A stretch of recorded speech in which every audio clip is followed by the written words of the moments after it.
دوستو ریسنٹلی مجھے ایک ایسی سٹوری کے بارے میں پتا چلا ہے جو کہ ایک ہانٹڈ ہاؤس سے ریلیٹڈ تھی۔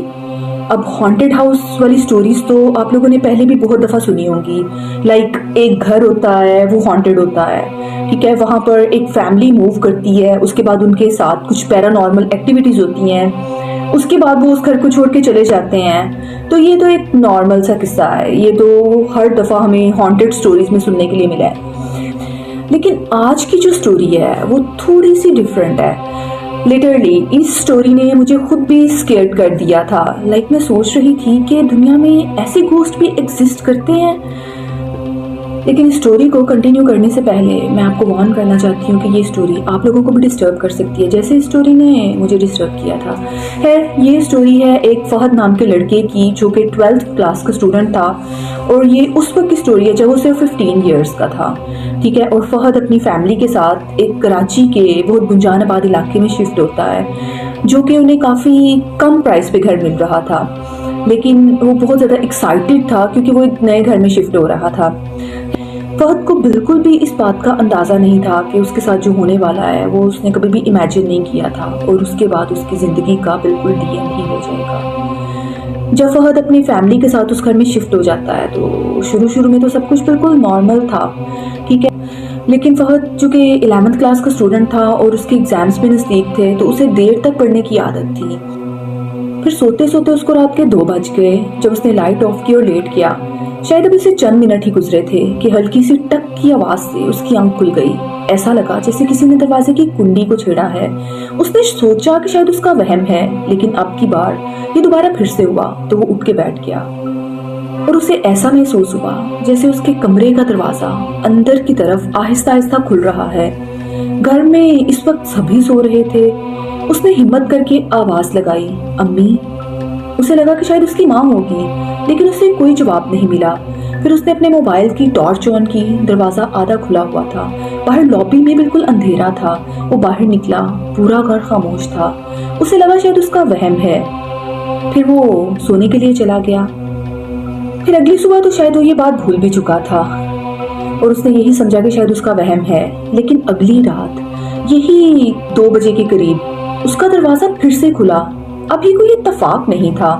اس نے واضح طور پر دیکھا تھا کہ دروازہ باہر کی طرف نہیں بلکہ اندر کی طرف کھل رہا تھا، جیسے کوئی باہر سے دروازے کو دھکیل رہا ہو، مگر باہر تو کوئی بھی نہیں تھا۔ اس کی سانسیں تیز تیز چل رہی تھیں۔ اگلی صبح اس نے یہ بات اپنے ابو کو بتائی تو اس کے ابو ہنسنے لگے، کہنے لگے پرانی لکڑی ہے، سکڑتی پھیلتی رہتی ہے۔ لیکن مسئلہ صرف دروازے کا نہیں تھا، بلکہ چوتھی رات جب دروازہ کھلا تو اس کے ساتھ ایک ہلکی سی ٹھنڈی ہوا کمرے میں داخل ہوئی تھی۔ اس نے پہلی بار اس چیز کو محسوس کیا تھا جیسے کوئی اسے دیکھ رہا ہو، وہ احساس جو سمجھایا نہیں جا سکتا تھا۔ خیر، وہ کافی زیادہ گھبرا گیا تھا اور اس نے اپنے دروازے کے پاس آ کے کہا تھا کہ کون ہے، لیکن اسے کسی کی آواز نہیں آئی تھی۔ پھر اسے لوبی کی دیوار پر ایک سایہ بھی نظر آیا تھا۔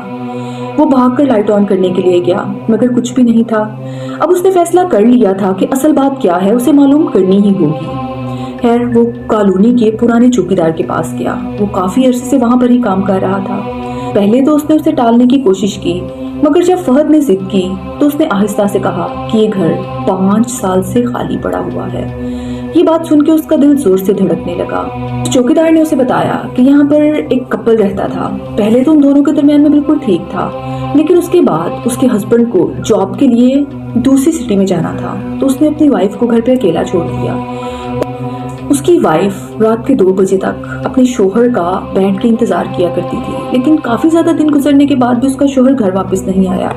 پھر اس عورت کو اس بات کا پتہ چلا کہ اس کے شوہر کا دوسری جگہ پر کسی کے ساتھ افیئر ہو گیا ہے، اور اس نے اپنی وائف کو اکیلا چھوڑ دیا ہے۔ لیکن وہ اس بات کو ماننے کے لیے تیار نہیں تھی، بلکہ وہ روزانہ ہر رات اسی جگہ پر بیٹھ کے اپنے شوہر کے آنے کا انتظار کیا کرتی تھی۔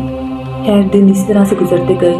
کافی دنوں کے بعد جب لوگوں نے اس گھر کو جا کے دیکھا تو وہاں پر اس عورت کی ڈیڈ باڈی پڑی ہوئی تھی، اور اس کے بعد جو بھی لوگ یہاں پر آتے ہیں انہیں اس کا بھوت نظر آتا ہے، اور وہ اسے بس ایک ہی بات کہتی ہے کہ تم ابھی تک آئے کیوں نہیں، اور میں تمہارا انتظار کر رہی تھی۔ جب فہد نے یہ ساری بات سنی تو اس کی ریڑھ کی ہڈی میں سنسنی دوڑ گئی تھی۔ گھر آ کے اس نے سب کو اس بارے میں بتایا۔ پہلے تو اس کے ابو نے ایز یوزول اس کی بات پر یقین نہیں کیا، لیکن اس کی امی کافی زیادہ گھبرا گئی تھیں۔ اب کی دفعہ فہد نے اپنے کمرے کو ایک موٹی رسی سے باندھ دیا۔ فہد کو لگا کہ شاید اس طرح سے اس کے کمرے کا دروازہ نہیں کھلے گا، اور اس کی رسی ٹن گئی تھی۔ دروازہ ہل بھی نہیں رہا تھا، جیسے کوئی پوری طاقت سے اندر آنا چاہ رہا ہو۔ اس کے ہاتھ پسینے سے بھیگ چکے تھے۔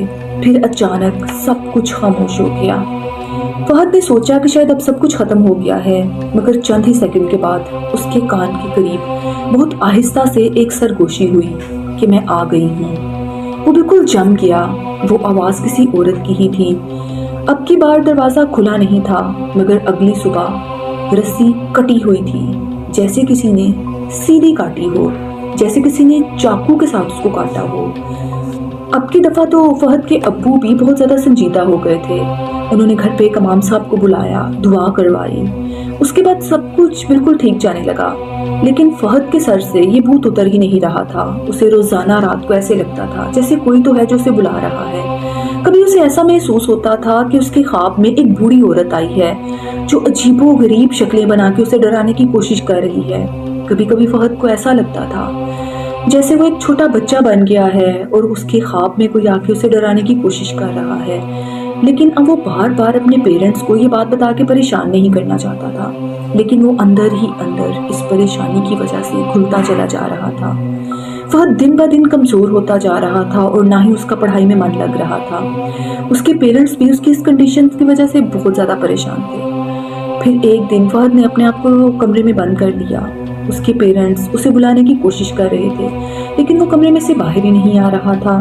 اس کے پیرنٹس کو لگا کہ شاید اسے کسی چیز کا سٹریس ہوگا، لیکن جب انہوں نے اگلی صبح جا کے اس کے کمرے میں دیکھا تو فہد کی ڈیتھ ہو چکی تھی۔ یعنی کہ وہ عورت فہد کو اپنے ساتھ لے گئی تھی، جس کا سایہ اسے پریشان کیا کرتا تھا۔